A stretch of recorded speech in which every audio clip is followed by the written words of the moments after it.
and then I will interrupt the speaker to ask those questions. Okay, everything looking okay? Looks good here. Great. So yes, thank you, Peter. Thank you, Andrew. Thank you for the invitation and soldiering on with holding this workshop, which I've enjoyed so far. Those of you who are here the last 2 days would know that I wasn't afraid of interrupting people during their talks, so I hope people will return the favour to me today. Yes, so I'm planning on, sorry, I've got a thing in the way, there we go, talking about non-equilibrium thermodynamics of catalytic information processing. So really the talk is going to break down into 3 parts. The first is me saying what I mean by this and why I think it's a really important type of process. The second is to say why these systems are somehow complex and hard to design and build. And the third is to actually touch on a few experiments we're actually doing in the lab on how we're trying to meet this challenge of engineering catalytic information processing systems. So, slides moving forward. Okay, so actually very helpfully for me, the first day was essentially about catalytic information processing systems, although they weren't called that. But as introduced by Udo, there are cell surface receptors that detect molecules in their environment, and there are catalytic systems that read out the state of those receptors and pass a signal on to the interior of the cell. Can you see my cursor, by the way? No? Yes, the little white arrow. Yeah, I don't know if there's a way to make it better, but okay, let's work with that for now. Okay, so what happens in a canonical example is that receptors that are anchored to the surface of a cell up here become activated by some process in the exterior, and when they're activated, they can act as catalysts to catalyze the conversion of downstream enzymes from an inactive to an active state. And those activated enzymes then go on to catalyze enzymes further downstream, and so on, all the way potentially to transcription factor regulation or whatever response the cell needs to have to the external signal. So if we really want to abstract what these things are doing, we can talk about them effectively copying the state of the receptor into a readout molecule. So this purple Y is a receptor molecule. It can bind to a ligand with a rate that's proportional to the concentration, which was very important in Sarah's talk. And the ligand can unbind to switch back to the other state. So we could call this state 0 when there's nothing bound, and state 1 when you have got a ligand bound. What the readout molecule does is when the receptor's in the inactive state or state 0, it can tend to catalyze the conversion of the readout from an active state, state 1, to an inactive state. So typically, some kind of dephosphorylation mechanism, the readout molecule can be converted from one state to another. When instead the receptor is bound to a ligand, the readout molecule can be converted from state 0 to state 1 by the catalytic action of the receptor. And therefore, if most of the receptors are in this state, if they're mostly bound to a ligand, most of the readouts are going to end up in state 1. And if most of the receptors are in state 0, most of the readouts are going to end up in state 0. So here I've talked about specifically a bifunctional receptor that acts as a catalyst in one state to push the system in one direction, and a different catalyst in another state to push the system in another direction. That's an idealization of how the system behaves, but broadly speaking, I don't think this story would be too unfamiliar to real molecular biologists. Fundamentally, the important point here to note is I'm calling this thing a catalyst. Why am I calling it a catalyst? Well, the state of the readout is being changed by these reactions, which are facilitated by the receptor, but the state of the receptor itself is not changing in the process. The receptor is accelerating reactions without being consumed, and that's why I'm calling it a catalyst. Now, those are the most obvious examples of catalytic information processing, but they're not the only ones. And in fact, they're probably not the most important ones. And I would argue that the polymer copying mechanisms that underlie the central dogma of molecular biology are also catalytic information processing. So what am I referring to here? Well, I'm referring to DNA templates, DNA double strand being replicated into 2 double strands. I'm talking about DNA being transcribed into RNA, and then the RNA strand being translated into proteins. And the fundamental point here is that there's a specific sequence in the template DNA, famous AT-GC base pairs. That sequence is preserved in the daughter DNA when replication occurs, and it's also preserved in the RNA, which is transcribed from DNA, and that sequence is also used to determine the sequence of amino acids in a protein. Although not all of the information is preserved, there's kind of a compression of information at this stage. Now, why am I calling this catalytic information processing? Well, at a very fundamental level, the templates themselves act as catalysts. In the absence of a DNA strand coding for a protein, you have a very, very slow, we can approximate it as infinitely slow rate at which RNA, mRNA for that protein is produced, and an infinitely slow rate at which that protein is produced. You need the template there for the reaction, for the production of the mRNA to happen. Furthermore, at the end of the process, the template is recovered. The DNA that is used to make the mRNA isn't destroyed by the process of making the mRNA. We get it back, and so it's contributing to the reaction, it's accelerating the reaction, but it's not being consumed. So at a very fundamental level, it's a catalyst. So I've identified these 2 important classes of information processing systems in biology and said that they're catalytic. Why is it important that they're catalytic? Well, the reason I believe is that if something acts catalytically, it means that the effect that it has on the downstream product can persist for a long period of time after the 2 are no longer bound to each other. So in the particular example of the receptor that is catalyzing the conversion of a downstream readout,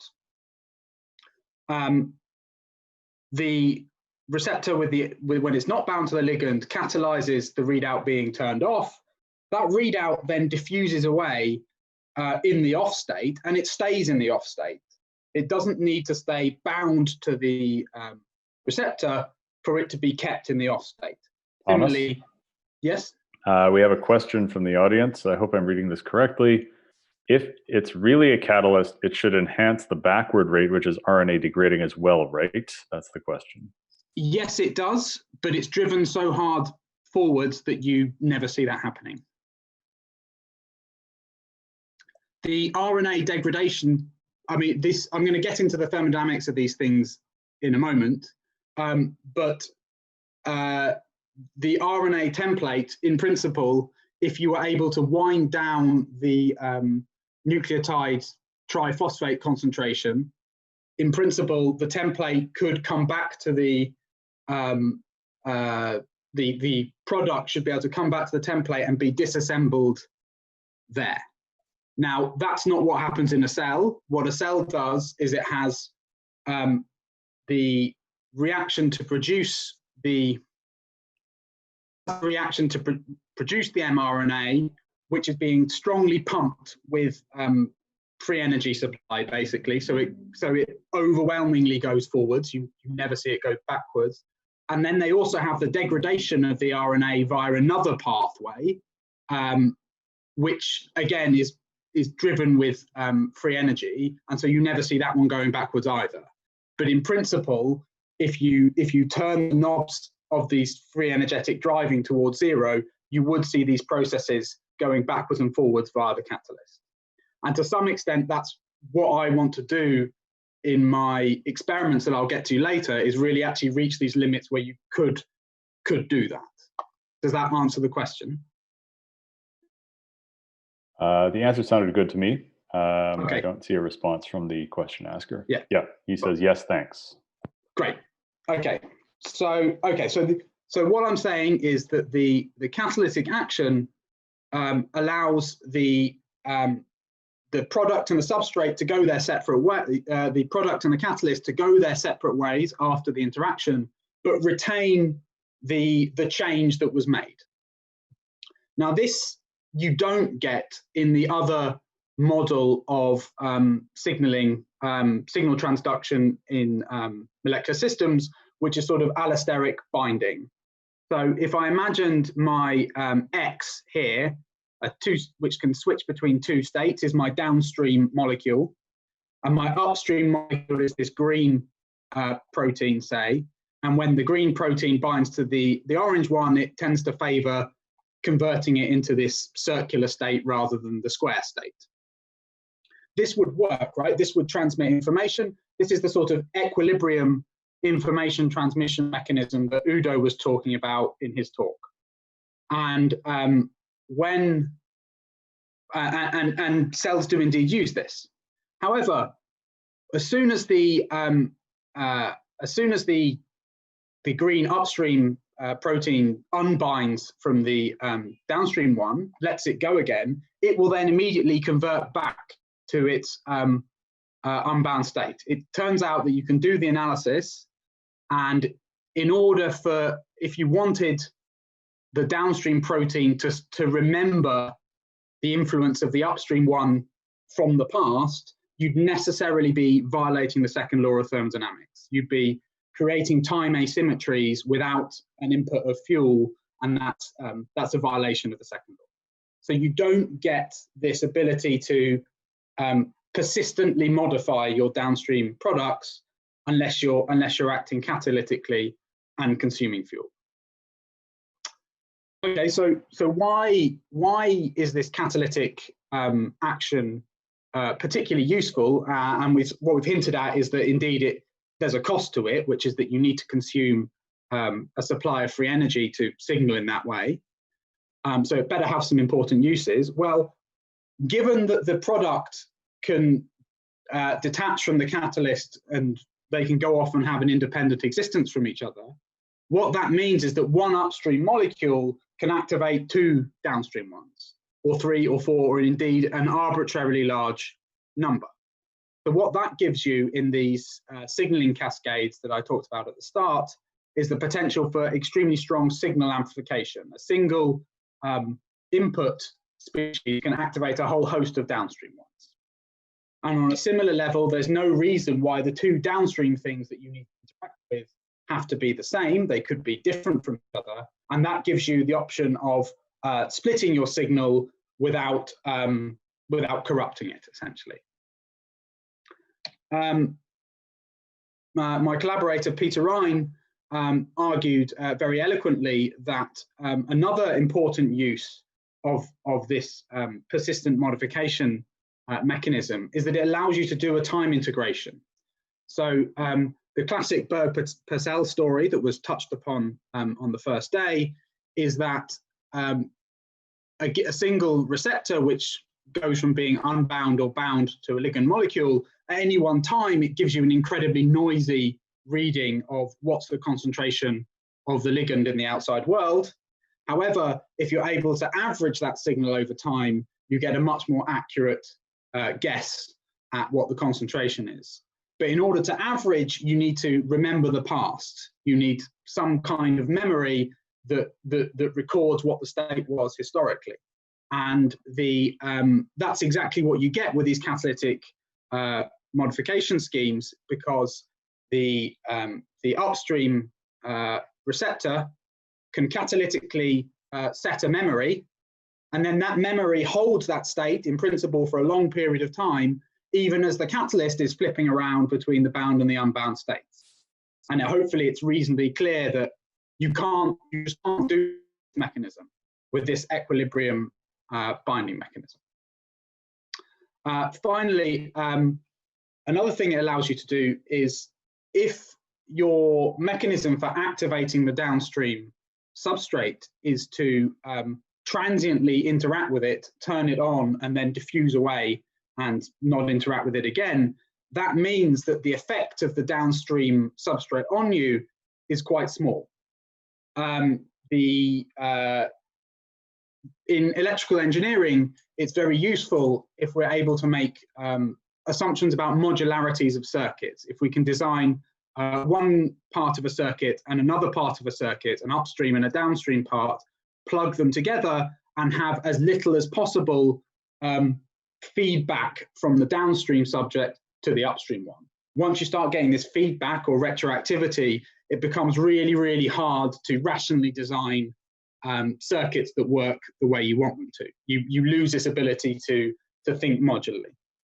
And this catalytic activation, because you can activate the downstream module and then you only need to be interacting with it transiently, it gives you the opportunity to really reduce this back action from the thing you're interacting with. You don't spend your time bound to it, sequestered for long periods of time, and therefore the retroactivity is small and your modularity is potentially quite high. So there's lots of uses for catalytic action in signaling. What about the other example I gave, which were these sort of polymer copying mechanisms that I talked about in the central dogma? Just a moment, Thomas. We have a question from the audience. Yeah. Is it true that integration of the signal will happen only when the catalysis is coupled to free energy dissipation?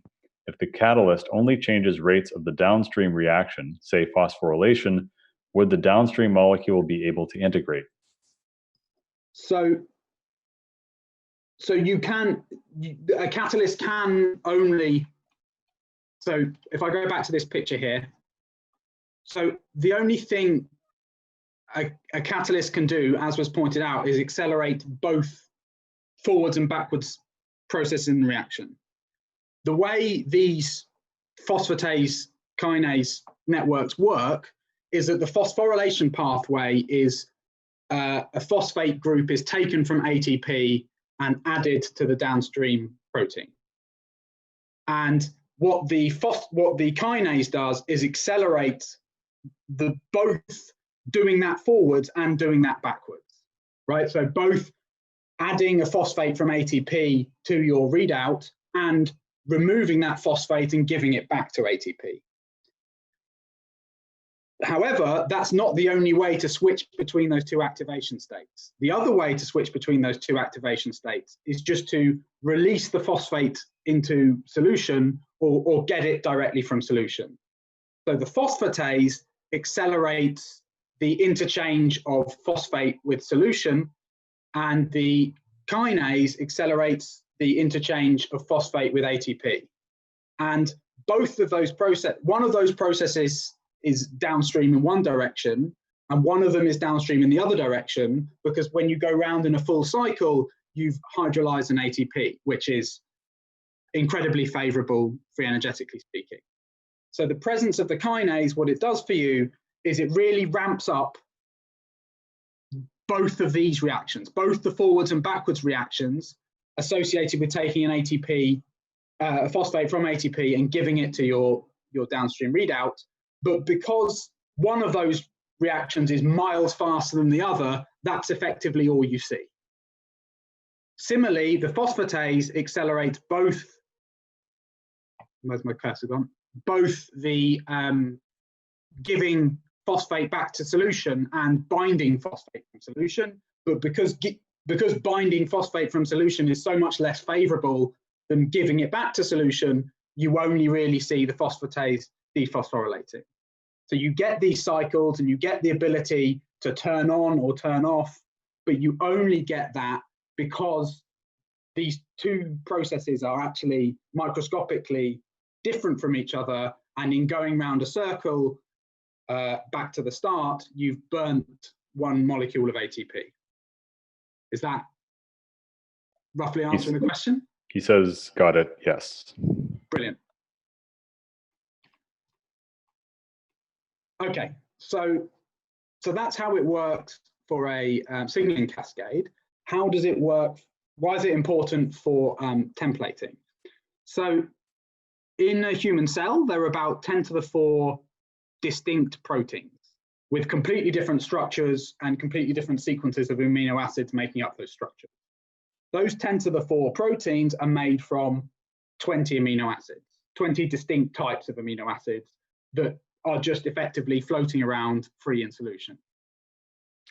So if you hoped to mix 20 unique types of components in a pool and then get 10 to the 4 specific things assembling out of them without anything else, with no other junk, that would be like putting a load of Lego bricks in a washing machine and hoping to get a model of London out at the end. There just isn't enough information in 20 building blocks to give you precisely 10 to the 4 different assembled products. And indeed, that sort of question of how many distinct products are available from a given set of building blocks is something that's been studied by Stanislas Leiber and his group. There's a reference down there to it. So basically, you couldn't make proteins just from the amino acids. It would be impossible. Of course, biology doesn't do that. It uses this central dogma that I talked about before to template the sequence of amino acids using RNA and eventually the DNA sequence. So the RNA in this context is really just an intermediary messenger. There's a sequence in the DNA template that is used to direct the assembly of the protein, of the amino acids into the right sequence. And when you've done that, there is then enough information that they can fold into the structure that you need, because you've already chosen the reactants, the component, and the order in which they appear in the pattern. So templating is used to make proteins from DNA. This won't be surprising anyone, but somehow I think it's often undersold that these things must act catalytically. For a start, it's no use if your protein stays stuck to your polynucleotide. It needs to detach and go off and have an independent existence and do whatever the protein is supposed to do. But arguably more deeply, if you can't reuse the template, having made your protein, and remember in this case, RNA is just really an intermediary messenger, and we could imagine that we were making the protein directly from the DNA. If you couldn't reuse the DNA sequence to make another copy of the protein, then every time you wanted a new protein, you'd have to make a new DNA from scratch. And that's actually harder than making the protein, because you've only got 4 ingredients for your DNA, and it needs to be 3 times as long. So you'd have actually made the problem worse if the DNA wasn't acting as a catalyst. So fundamentally, without templates acting as catalysts, you can't solve the problem of biological complexity. So I would argue that this is the most important class of process in living systems. And I think to some extent, people haven't really thought about it very much from this perspective, but when you do, you get some really interesting things coming out. Okay, so hopefully I've convinced people that some processes in living systems are catalytic, and it's important that they are. So now I'm going to talk about why catalytic systems are really hard to design and build. So the whole point of the processes I described to you before, both the templated production of polymers and the signaling architectures, is that what you're trying to do is correlate the state of one set of molecules with a state of another set of molecules. So in the case of the signaling, you're trying to correlate the state of the receptor with or the state of the readout with that of the receptor. In the case of the templated copying, you're trying to correlate the state of templates, which I've represented as 3-site templates in this case, red, blue, red, with the state of a load of products, daughter polymers, which in this case are also red, blue, red. And when I say correlate, what I mean is that in principle, I could have red, blue, red, and then produce loads of other red, blue, reds. But if instead my templates are blue, blue, red, I produce blue, blue, red. So in principle, the template sequence could be anything, and I need to be able to produce any daughter polymers as a consequence. So the sequences, there's some distribution of these copy sequences, but they're strongly correlated with the distribution of templates that are present in the system. So what does this actually mean thermodynamically? Well, to do that, we need to go a bit more formal, and I'm going to be leveraging a lot of what Udo and Massimiliano said over the last 2 days. So as Udo described, I'm going to be working at the macrostate level, which I've kind of been doing informally already, which is that I'm kind of going to be describing things like polymers as blue, blue, red, or red, blue, red, which might correspond to AAT or TAT as a sequence in a polynucleotide. Now, for a given for a given sequence, there are multiple possible microscopic configurations, which I'd call microstates. But what I'm doing is I'm lumping all of those microstates into one macrostate or another, which is this sequence or that sequence. So in general, the system will be in some distribution of microscopic configurations, PY. So it's a probability distribution of microscopic configurations. And in general, that won't be equal to the equilibrium distribution, which is just given by the Boltzmann distribution here. However, what I am going to assume, and again, Udo covered this in his talk, is that these macrostates are well defined in the sense that there's a separation of timescales, so the system equilibrates effectively within the microstates of one macrostate, but doesn't equilibrate between the macrostates. So formally speaking, what I'm saying is that given that I'm in a macrostate M, the Y states are distributed according to the Boltzmann distribution, but I can't guarantee that 2 microstates corresponding to different macrostates are in equilibrium. What this means is that the probability distribution of the macrostates is the key quantity, and that tells me whether I'm in equilibrium and how far away I am. Okay, so in general, the distribution over macrostates, i.e. what's the probability I'm in blue, blue, red rather than red, blue, red or any other sequence, in general, that won't be equal to the equilibrium distribution. And the equilibrium distribution is again just given by a Boltzmann factor, but here instead of the energy as a function of the coordinate, you've got the macrostate free energy, which is just the combination of the energy within that macrostate, the typical energy within that macrostate. So are the configurations of blue, blue, red, are they low in energy or not? And if they are, G is low, and that makes you very common in equilibrium, but also a contribution from the entropy. So effectively, how many microscopic configurations are there within the macroscopic one, blue, blue, red? If there are a lot of microscopic configurations, that gives a positive contribution to the entropy, and that makes a positive contribution to the entropy of the macrostate, which makes the free energy lower, and again, makes it more common in equilibrium. So you've got the average energy and the number of states, basically. And again, I don't think this should surprise anybody too much who's familiar with biochemistry.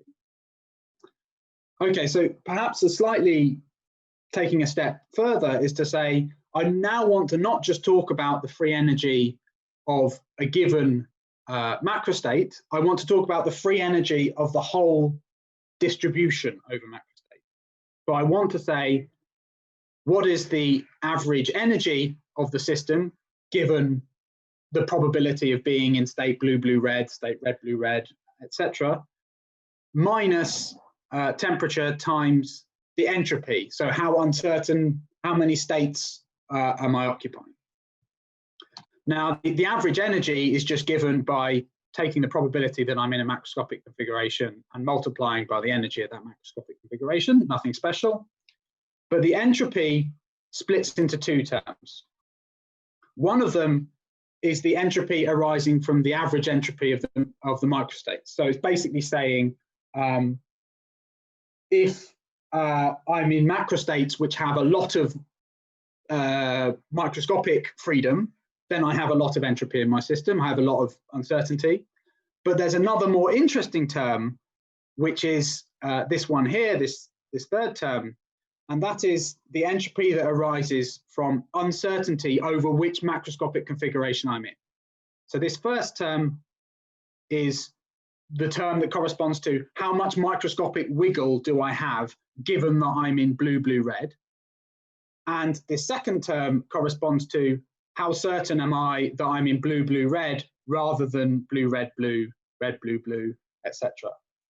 So this second one is really the informational thing that we're interested in. It tells us how much information is there in the sequences that are present in the system. So we can rewrite this as a what I typically call a chemical free energy. So how much chemical free energy is there in the system? And this is what you'd be very used to from biology in terms of talking about the chemical free energy of a bond. Chemical free energy of a bond favored by low energies, disfavored by the fact that the microscopic configurations are restricted because the things are stuck together, right? This is just the normal chemical free energy. The second term, this is the entropy due to the uncertainty over macrostates. And this is basically, it's small when you're very certain about the macroscopic configuration you're in, and it's large if you're very uncertain. So why is this generalized free energy useful? Well, it turns out that, and again, this was touched on by Massimiliano, is that if you're only in contact with a thermal reservoir, i.e. if you're not being pumped, if you're not being continuously supplied with fuel, your free energy, your generalized free energy can only decrease with time. This is the second law of thermodynamics in this context. So what that means is that generalized free energy is minimized by the equilibrium distribution over macrostates. So that equilibrium distribution could be fairly flat. So if all of the chemical free energies of all of these different macroscopic configurations are roughly similar, then the system will say, okay, all of these are pretty much equally favorable and will spread as much probability as possible over the different states. You'll end up with a fairly flat probability distribution. However, if one of them, say this one, has a much lower chemical free energy than all the others, the system will tend to occupy that configuration. So basically, you can pay for a low entropy with a low chemical free energy. And again, that probably, hopefully that doesn't surprise people too much, but the slight difference here is that we're talking about this sort of informational entropy, which is related to which macroscopic configuration you're in, and the actual microscopic entropy associated with the individual degrees of freedom has kind of been all swallowed up into this chemical free energy. All right, so in catalytic copying, we create correlations between inputs and outputs. So this means that the entropy is low. There's low uncertainty in the state because we can have states that look like this, or we can have states that look like that, but we can't have states, or we tend not to have states where the product sequences aren't tightly related to the template sequences. So we've got a low entropy. However, there's no direct physical interaction between the templates and the copies. As I said before, they're catalytic. At the end of the process, the copy have got to detach. They've got to go off and have their own existence. That's not only what actually happens in the cell, but it's actually fundamental to how these processes need to work. Okay, so there can't be a direct physical interaction. And if there is no direct physical interaction, what that means is that the chemical free energy can't be more favorable in this state than in that state, systematically, because there is no interaction between this template and this product, and therefore there's no reason why the correct sequence that you want needs to be favored in equilibrium. So the conclusion, and this is really the one thing to remember from my talk, is that these catalytic information processing systems, they produce states that are really far from equilibrium. And when I say really far from equilibrium, I mean at the macrostate level, about as far from equilibrium as you could possibly imagine. They, the RNA, the production of an RNA sequence from its DNA, let's say it's, I don't know, 100 bases long, which is a short piece of RNA.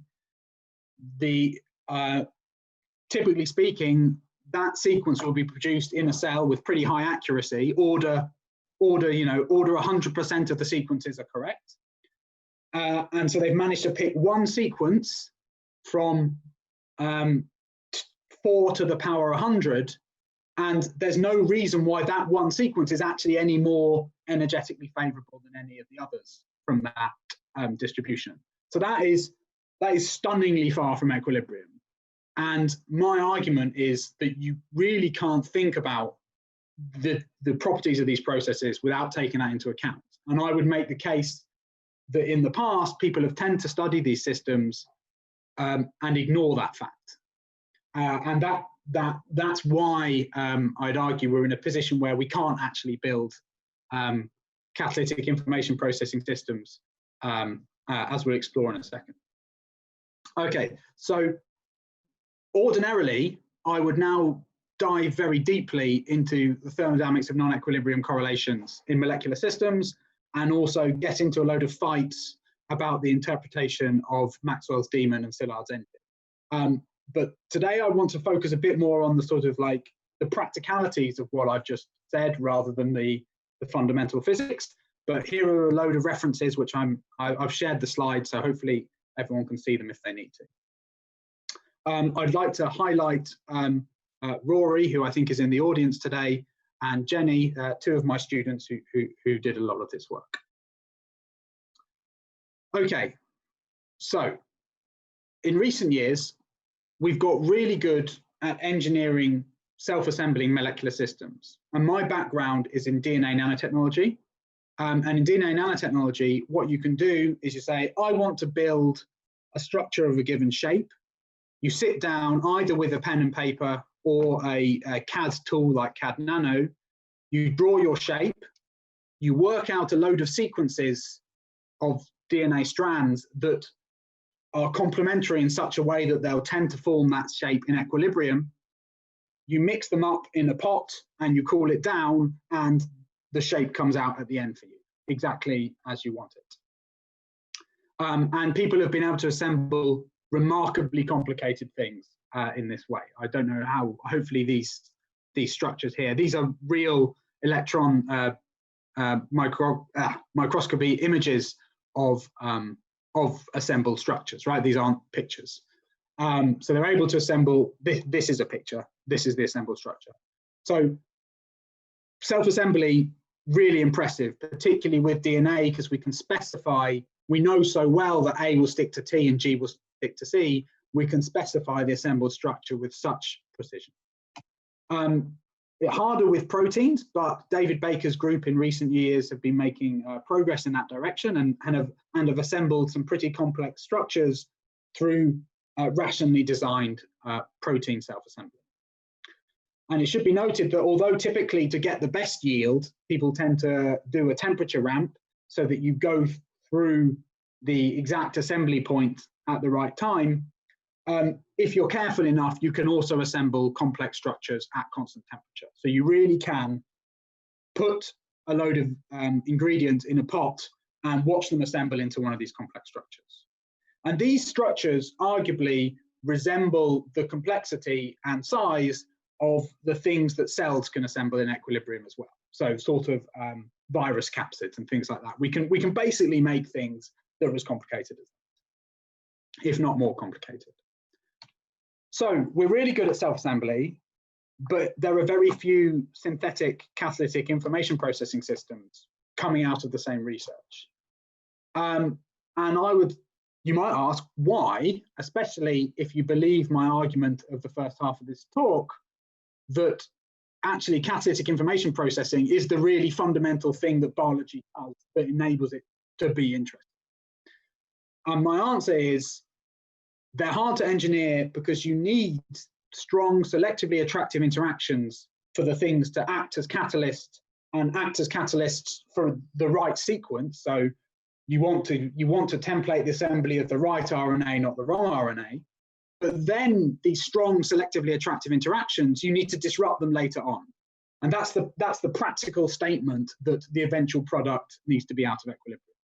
And that just makes it so much harder than being able to mix things together and let them fall to an equilibrium. So, and this problem is worst for polymerization. So if you want to make one of these polymer copies, like in RNA or DNA templating.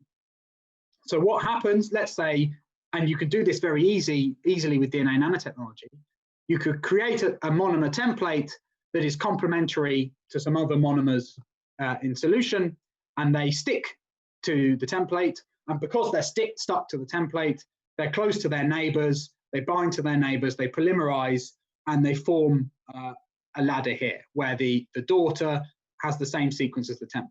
This, loads of people have done this. This is quite easy. It's effectively self-assembly. But at this point, the daughter polymer is cooperatively stuck to the template. There are 6 bonds here, and you only gain 1 entropic degree of freedom when you detach from the template. So it really is stuck very strongly. And this tendency of the copies to stick to the template is called product inhibition in the trade. And basically, people haven't really come up with chemical ways to get around the problem. Instead, they'll use things like heat cycling to break these interactions. Okay, so it's now 45 minutes. Do I have 10 minutes more? I mean, we've kind of stopped for a couple of questions. Is that okay? That's fine with me. We're scheduled to have a half an hour open discussion, but I mean, we can certainly continue into that. So please go ahead.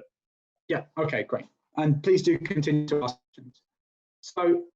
So first of all, I want to briefly mention some work by a former PhD student, Abhishek Deshpande, who's now in Wisconsin, who asked a very simple question about, okay, if I want to build a catalyst, how do I design a catalyst so that this product inhibition effectively is minimized? And here's a very simple model of a catalyst. You've got the catalyst and the substrate, they bind, the substrate gets converted into the product, and then it gets released. And all of these steps in principle are reversible because we want to be able to do the thermodynamics. Okay, so he said, the question is, given an overall free energy budget, i.e. an overall change in free energy from going from this state to that state, and reactions that are diffusion controlled, so these 2 binding reactions, they're diffusion controlled, so they have a fixed rate, rate constant anyway. How can I design my catalyst in the sense of changing the energies of the intermediate substrate and product bound states? How can I change them to be optimal so that the catalyst has a high flux, i.e.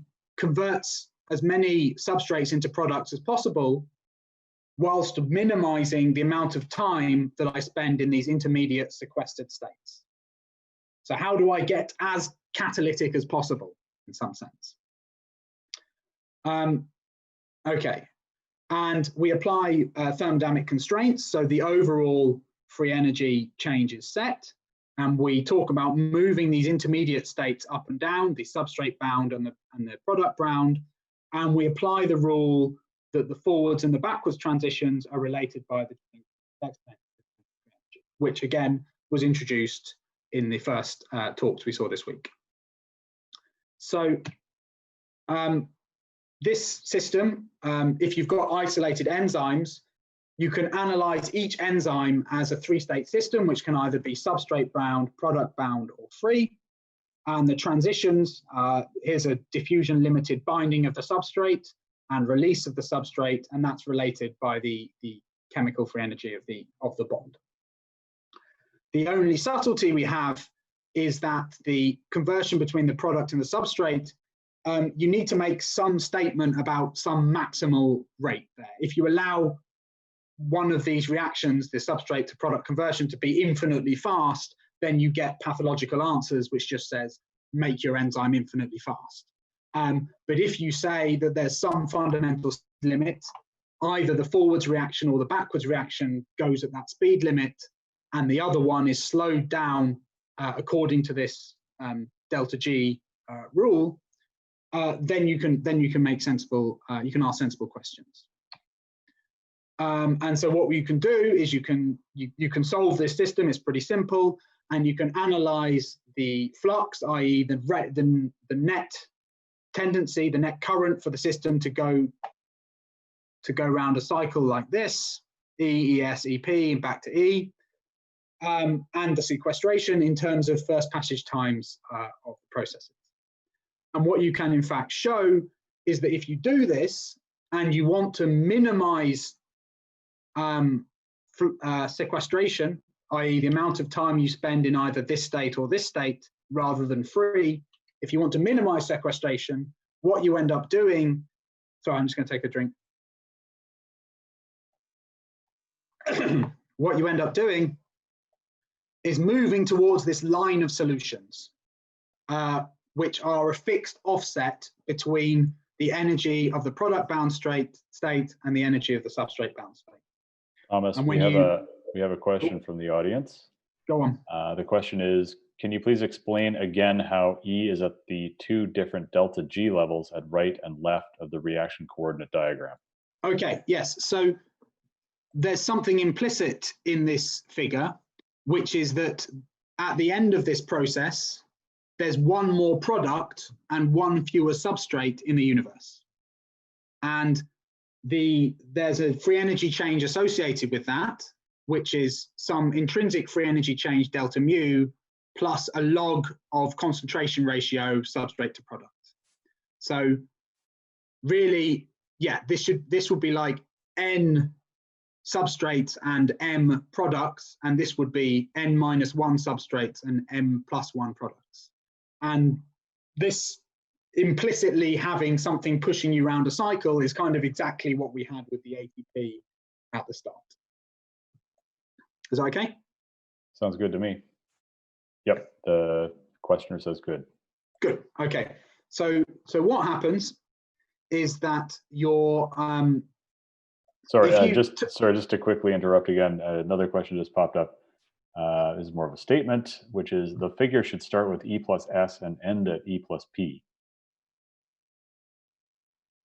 Yes, we, from the perspective of our system, we're treating it a bit like Massimiliano was with just saying what's the state of the enzyme, and the state of the enzyme is E in that configuration. But yeah, I mean there are different formalisms that you could use. Agreed. Sounds good. This isn't the most unambiguous presentation of the figure. Okay, so yes, so what happens if you target a certain, you say, okay, I need to achieve a certain flux with this, and that's what this psi is. Don't need to worry too much, but if I'm targeting a certain flux, then I reach some point on this line, all of my solutions are on this line, which is a constant offset between the energy of the product bound state and the energy of the substrate bound state. And the offset between those states is exactly this intrinsic free energy difference between the substrate and the product. So there are lots of things you can delve into about this result, and exactly how we get to it's quite interesting, but the real physics that's coming out of here, it's saying the optimal strategy is to take this intrinsic free energy change that you get from converting your substrate into the product and use it to pay to make the product bound state less stably bound than the substrate is. So what that means is that you can quickly unbind your product once you've had the reaction. But the really nice thing that comes out of this admittedly very simple model is that it's exactly the overall intrinsic free energy drive that you should be using to do that. If you want to design an optimal enzyme that minimizes sequestration.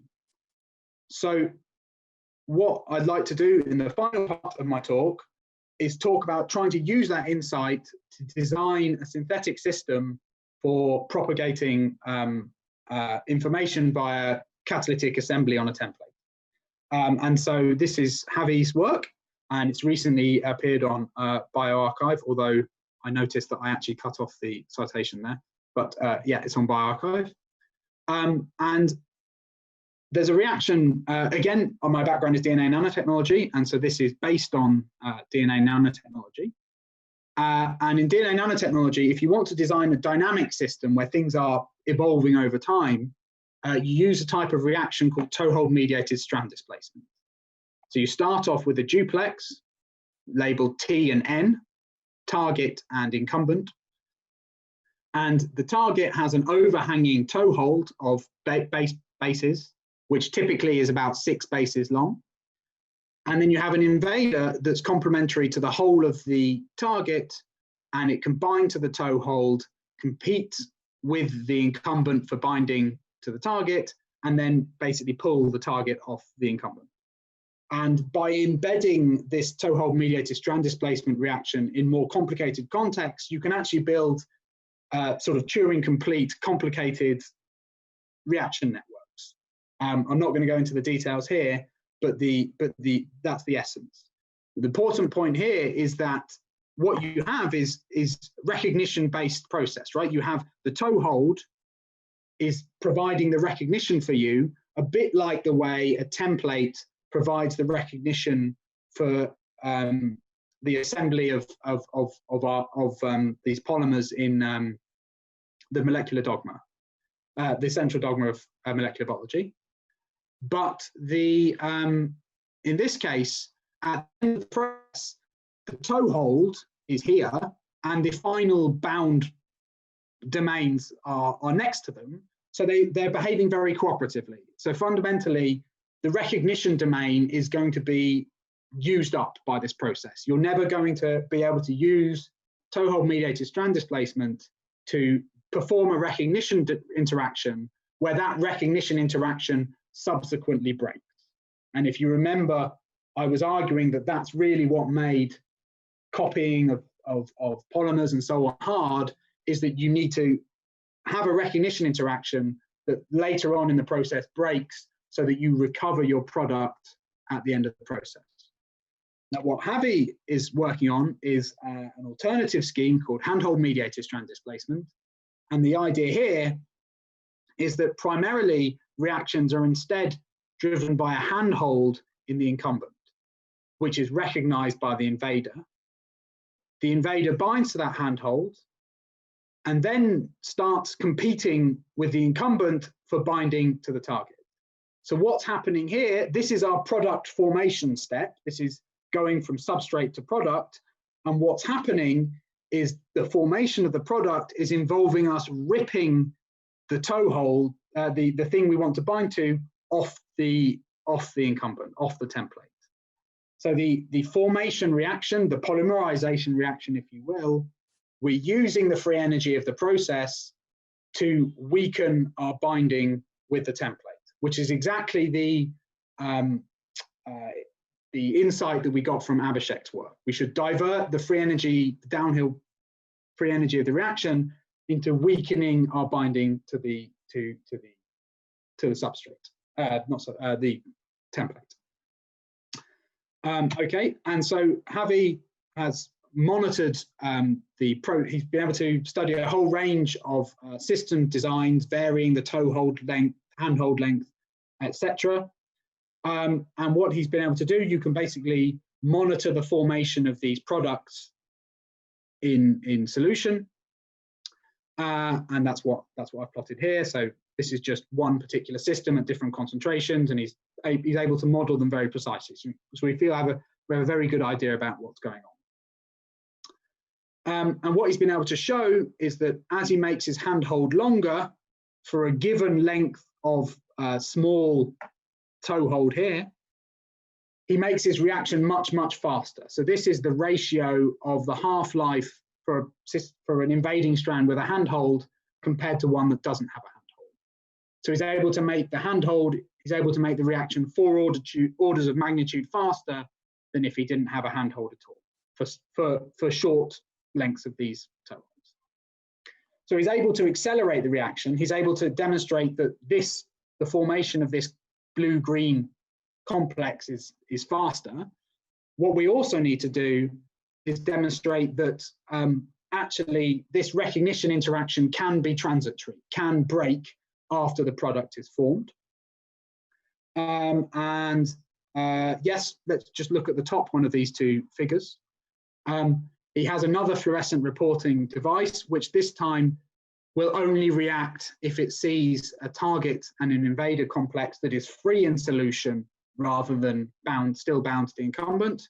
And what he's able to show is that if his handhold was really long, 20 nucleotides, this reporter wasn't triggered because the thing never detaches, the handhold is too strong, the recognition interaction is too strong. However, the shorter recognition interactions, he sees release of the product, so he's able to use the handhold to template the formation of the product, but then the handhold breaks and the product is released and is able to have an independent existence from the incumbent template. So the final thing he did was then to say, okay, can I use that to generate a non-equilibrium ensemble of complexes?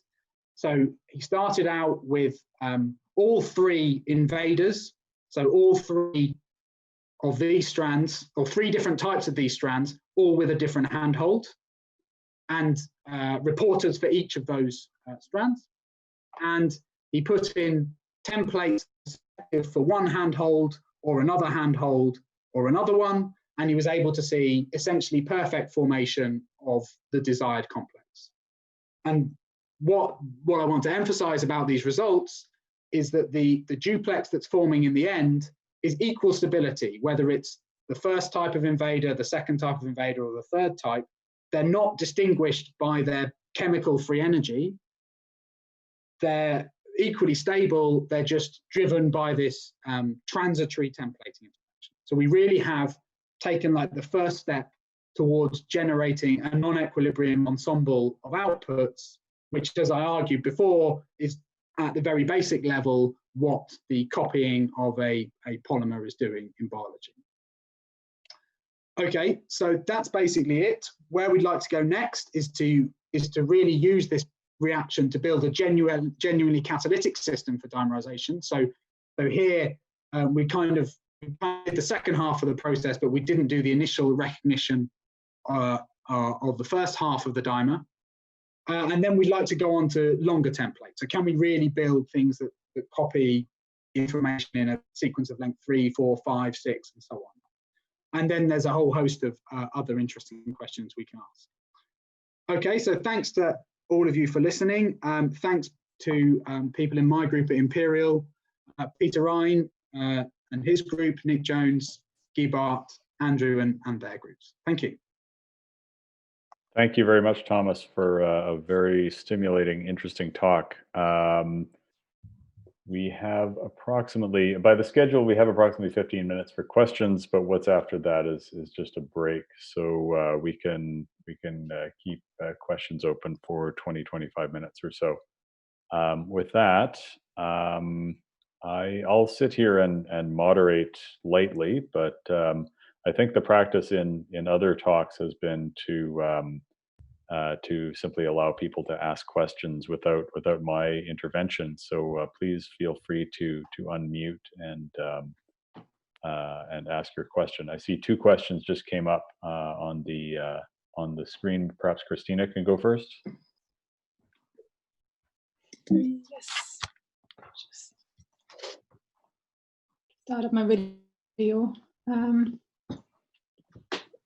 Yes. While you're getting ready, Christina, let me just say, if anyone would prefer me to ask the question on your behalf, just type it in the chat window and ask and make a statement to that effect. Yeah, no problem. So I'm just wondering, for the model DNA system that you were showing at the end, what the equivalent of the invader is for the biological system of RNA synthesis in transcription. Okay, so yes, it's a very important question. So effectively, if I go back to, if I go back to here, yeah, this will do. So we are using whole strands of DNA to stand for one information bearing unit. So 10 to 20 nucleotides is our one information bearing unit, as opposed to one nucleotide or 3 in the case of translation, but for transcription, 1 nucleotide. So the invader would be interpreted as the next nucleotide that's being added to the process. And what we want to do eventually is build something that looks a bit like when you have RNA polymerase, right, going along a chain. We want to do it without an RNA polymerase, but what you have is you have the DNA duplex, right, and then you have a growing single strand of RNA coming off it, which is only attached essentially by its leading edge to the template, right? Yeah, that's correct. Yeah, and so what we want to do is recreate that sort of thing, but each single strand coming in is the equivalent of 1 nucleotide, and when the new single strand binds, it rips the one behind it off the template, and the whole thing takes a step forward. So you can see that you grow a longer and longer tail as the leading edge moves forward. Yeah, okay. Yeah, that makes sense now. Just out of curiosity, is there a reason that you went for modeling it like with an entire piece of DNA as opposed to like shorter sequences or even single nucleotides? So the reason we're using DNA is because we're able to rationally engineer interactions with DNA. So I'm able to, and I am not any good at chemistry, right? I am able to design things to interact with one thing and then interact slightly more strongly with another thing and then grab something else in a way that I just can't do, and I don't think even really good chemists can do with much smaller molecules. So obviously nature has found a way to do that through a lot of trial and error, basically. But what working at the level of whole strands enables us to do is to rational design of these things. Yeah, okay. But yeah, the fact that it happens to be the genetic thing in cells is, I wouldn't quite say coincidence, but it's not what we're using it for. We're just using it as a selectively sticky molecule. So if you were able to give me another selectively sticky molecule, I'd be very happy. Yes. And what I want to do eventually is, when we've really understood the constraints under which these systems operate, is go to some good organic chemists and say, okay, this is what I need some molecules to do. Can you find some that will do that for me? Yes. But it's easier to tinker and find out what you need at the level where at the using whole DNA strands. Yeah, sure, makes sense. Maybe one last question, and then I'll leave the floor to someone else. And that's about the kinetic proofreading, whether you already have any ideas on how to implement this with the strand displacement strategy that you are using. Yes, so Rakesh, who's actually, I think, on this call, that's his project at the moment. And so the essential idea is, you can see the talk, right? Yeah, I can see the talk, yes. Yeah. So the essential idea is that when the invader binds, that it opens up a region that was previously hidden. So this invader would initially actually be bound to a blocking strand. And it opens up a little toe hold at the end. And then that gives the opportunity for a kind of like a proofreading molecule that's hanging around in solution to come in and rip it back off again in a way that is dependent on how strongly it is initially bound to the template. I so see. that gives you. So that's your backward rate. Yeah. Yeah. And so, yeah, the key point is, does that enable you to get discrimination both at the initial binding stage, which we should be able to do fairly easily, but also getting the discrimination at that second stage that is sensitive to how strongly the thing is bound to the template. That's one of these key tinkering things that you have the opportunity to do with DNA nanotech. Yeah, no, sounds like a really cool project. Thanks. I have a question that's been sent to me privately, and I've been asked to ask it. The question is, does sequestration give a strategy for binding the RNA of a pathogen, such as, say, a virus? Well, in the sense of, would you use sequestration during the RNAs acting as a catalyst? I guess what you could do is design, if you were able to, for example, screw up the translation process of some viral RNA so that it didn't got stuck, basically. Maybe that would stop so many of your RNA getting reproduced. I mean, certainly binding to your RNA strand and then doing something to it is a strategy that I mean, that's how CRISPR works, right? I think. So it's just using binding to trigger some kind of downstream process that renders the invading sequence harmless is a common strategy. The question of could you screw up the templated copying that the RNA is trying to do so that it gets stuck? I don't know if anything does that. I mean, it sounds like a more complicated way to try and do the same thing. Don't know if that answers the question. Hey. Really nice talk. This is David Savak. So your idea about this challenge of catalysis being that you don't want to be stuck to your product at the end of the day. I mean, I was thinking in terms of, I don't know, sort of classic enzymology. You think about selectively binding the transition state rather than the product itself. And so is that how does that relate to the point you're making here? And are there like special challenges for these template mediated polymerization reactions that you want to? Yes, I mean, somehow in the discussion that I was given, we kind of assumed a certain thing we kind of assumed that the transition state was down to detailed chemistry and was kind of fixed, and all you could tune was the size of the wells on the other side. Mm-hmm. But fundamentally, if you have to go through, the product is bound to the enzyme step, and if you make it really, really unstable, you really, really don't want to bind to the product, then you're never going to get to that state in the first place. You make it too far uphill to go forwards. It will just stay in the initial state. And if you make it too far downhill, then the product stays stuck to you, and that's product inhibition. And the answer that Abhishek got out was somehow quantifying exactly the fact that there's a sweet spot in the middle of both. But yeah, like in all cases, if you can make your transition state lower, you make your job easier. But even no matter how low your transition state is, that question of how strongly do you want to stay bound to the product is still relevant.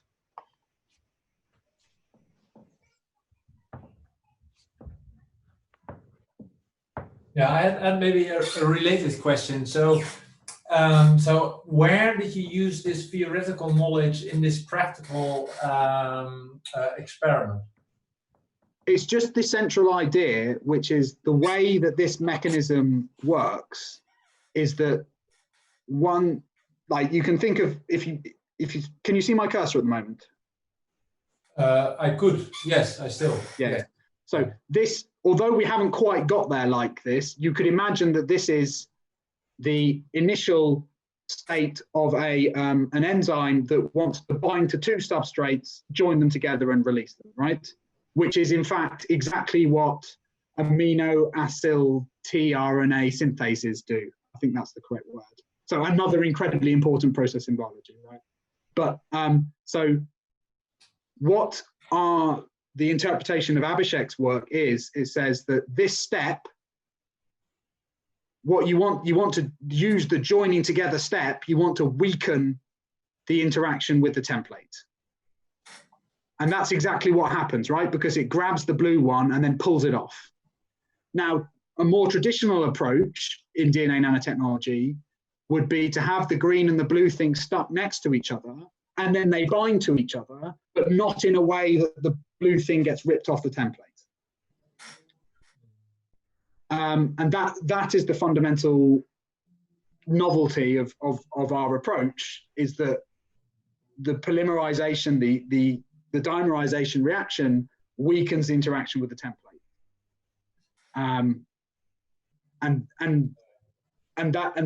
That was the theoretical insight from Abhishek's paper that's been carried over. Does that answer your question? Yeah. Thanks.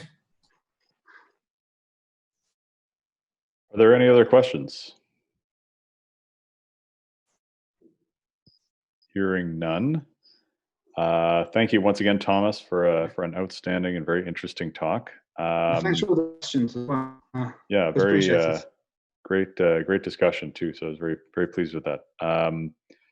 Our next, so right now we actually have a scheduled break until it's the scheduled break will be until 9:30.